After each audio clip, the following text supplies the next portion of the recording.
What's up guys? Welcome back to our channel. If you're new here, my name is Danica. This one is Kyrie, and behind the camera is my 3-year-old toddler, Jackson. And my husband's not here, but his name is Mason. Welcome to the family, and don't forget to subscribe. But today, I decided to go ahead and talk about the elephant in the room. So this video is going to be about how I have my natural birth with Kyrie. My firstborn, I did not do a natural birth, and this one was not a plan. My birth plan originally wasn't to do a natural birth. It was supposed to do a epidural.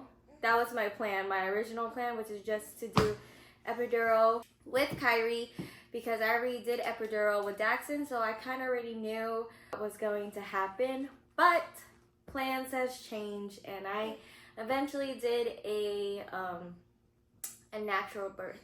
So further ado, let's get into it. Subscribe. You want to say subscribe? Go. Subscribe. Okay, don't forget to subscribe. Decision of going from epidural to me doing a natural birth, definitely not. It was not the type of topic that I was going to think of doing. Originally, it was not the plan for me to do a natural birth. Like, natural birth was not even in my mind to do. I just thought I was going to do epidural. But before I had to give birth, one of my friends, she had given birth already, so she did a natural birth. I was FaceTiming her, and she was like, yo, you know, you could do a natural birth too. And then something stuck to me. What she said, she was like, if I could do it, then you could do it. And I was like, girl, you're right. Like, it was just so easy. Oh, don't cry. It was just a switch of a light bulb for me. Like, it was, she could do a natural birth, and God designed us women to handle that type of pain, then I might as well try it, right? I mean, you only get pregnant like once in a while, so for me, I got pregnant twice. But I just wanted to go ahead and try a different route and see how much I could handle physically and mentally for myself. I wanted to mentally challenge myself in a way. And I know that God did not give me what I cannot handle. You know, I knew God was going to carry the pain that I couldn't even handle. I knew that Jesus was going to be in that delivery room when I couldn't handle the pain that I was going to eventually feel, you know. That was a thought that was in my head. So, was I really mentally preparing myself before my labor started? No. I did not know what to expect. I did not know what contractions felt like. I did not know what my water breaking felt like.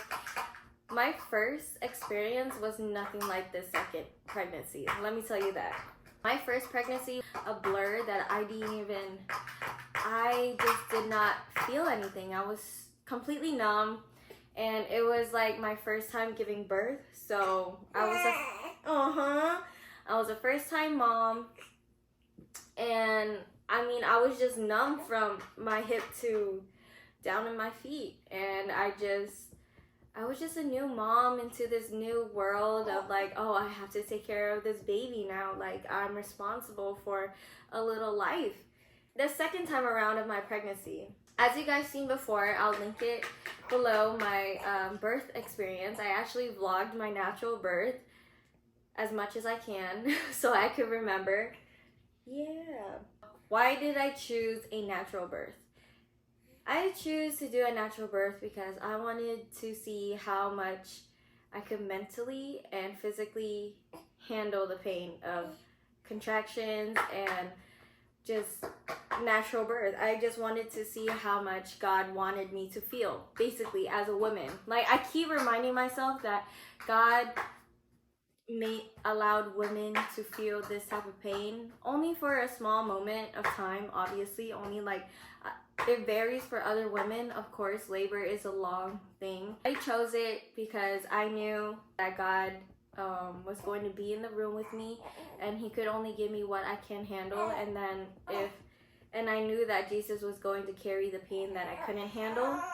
Oh, I know. So yeah, I chose to do a natural birth because I just wanted to see how much I could handle physically.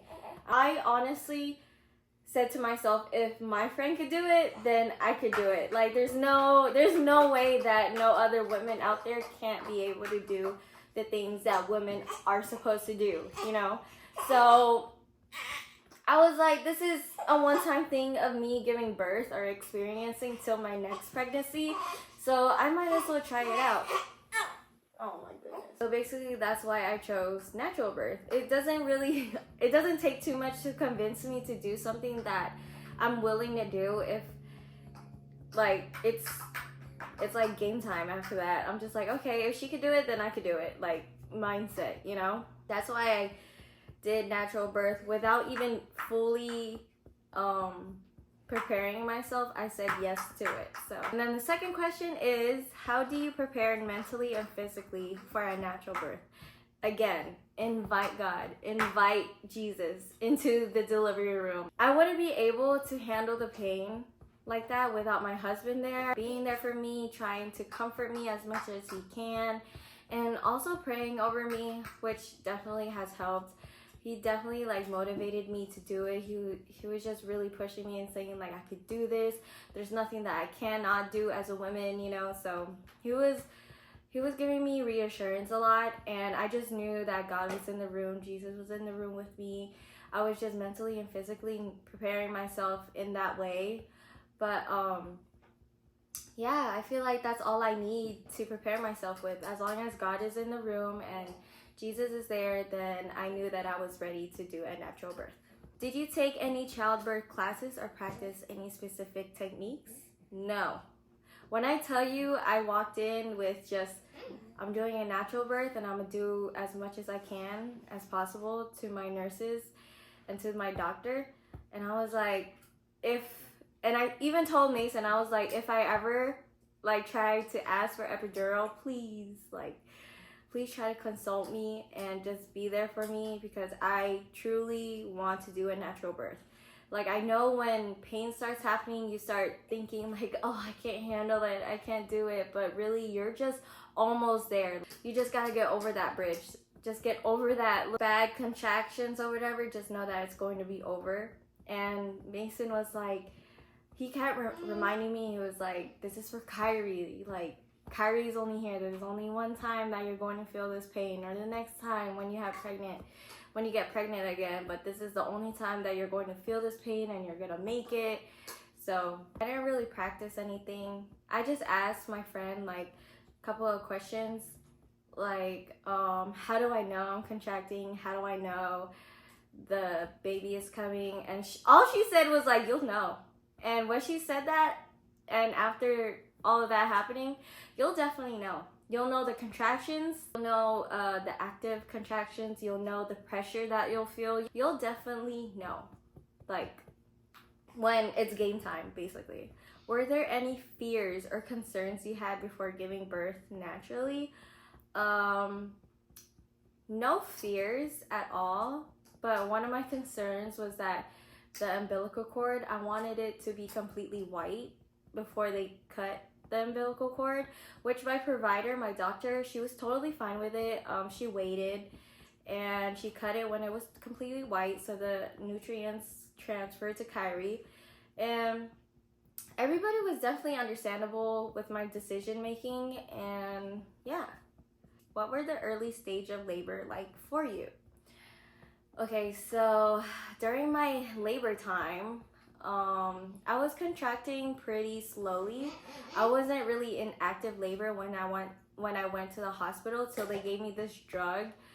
I think it's called like Priscillin or something. It was to basically give me active contractions, active labor, to get things going, because I was in labor for like maybe 5 to 6 hours and nothing was happening till like the next morning, with the active contractions finally kicking in after the drug that pushed everything to start moving fast.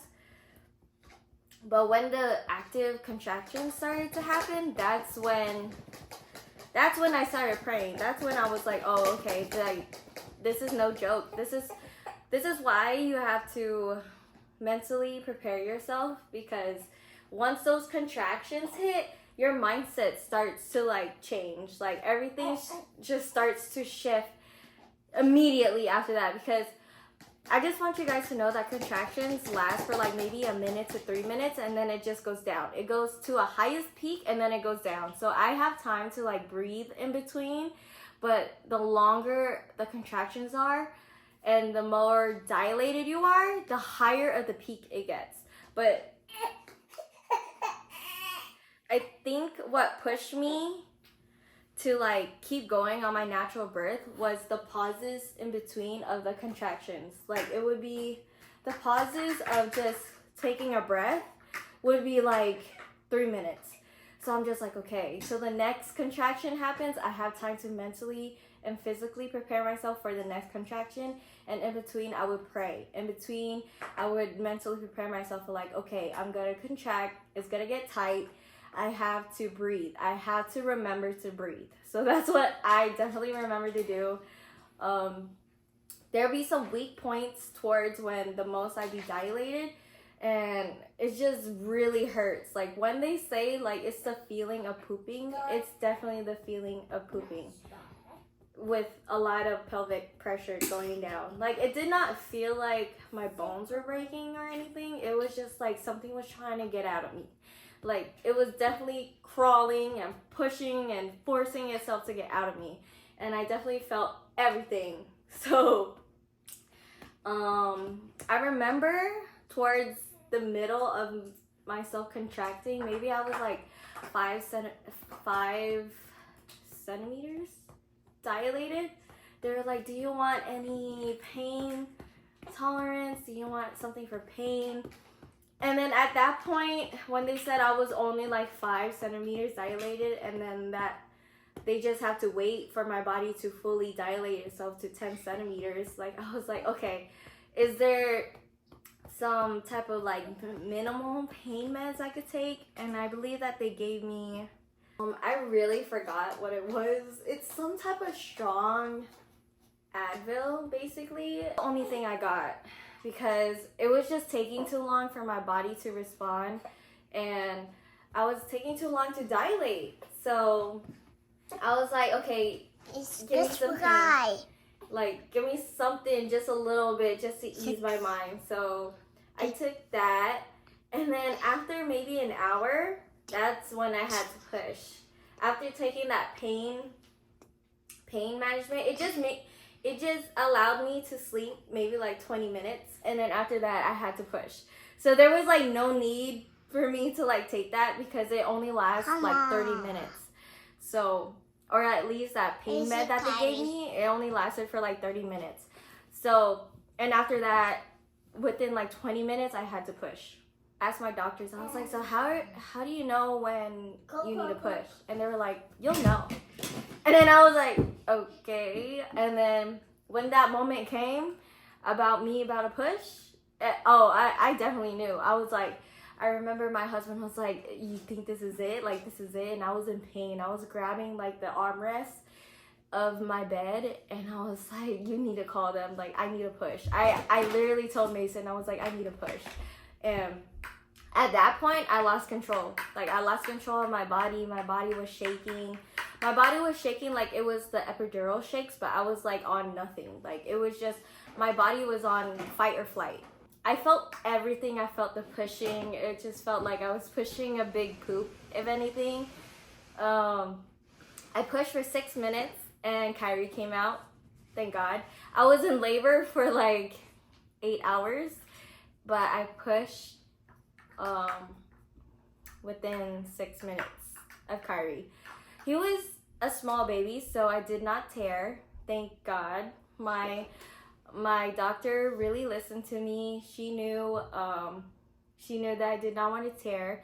So she was talking to me. She was like, push when I tell you. And if I don't tell you to push, that's because I'm trying to prevent you from tearing. So she was very like consoling. They were caring in there.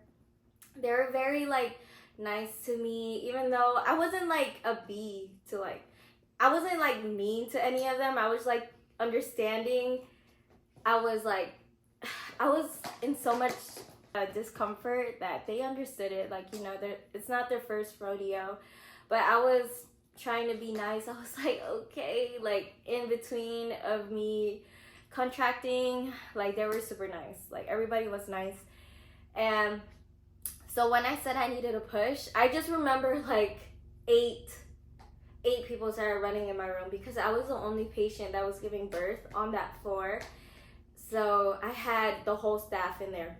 I remember there was one guy there. And then there were 7 other girls. They were getting the bed ready. They were gowning up my doctor. They were changing my bed. They were trying to get my diaper off of me because I needed a push. And then they were just like putting their fingers in me, trying to see if like it was his head. And it was definitely his head trying to push out of me. So I just remember I pushed, and then next thing you know, I felt a warm body on me, and it was Kyrie. Kyrie was on top of me after that, and I looked to my right, and Mason was just like mixed feelings. He was like going left to right, happy, crying. His hands were like on his head, like he was just so shook. Like it's such a surreal moment when that happens, when you give birth, so you just forget the pain after that. Like literally I forgot about the pain after Kyrie was on my chest. I literally forgot about the pain. I forgot that I still had to push my placenta out. Speaking of placenta, I asked my doctor after Kyrie was on top of me, and then they asked me to push my placenta. I was like, can I see my placenta? Like the pain was gone. I was talking normal. I was like, can I see my placenta?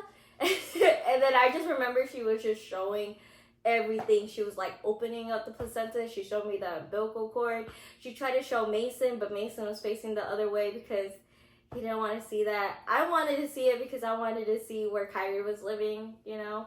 And it's very like, it's crazy how God created that in me. Like I had that to protect Kyrie in there. So I just wanted to see what God created. And I did not take that home. I just felt like I didn't need to.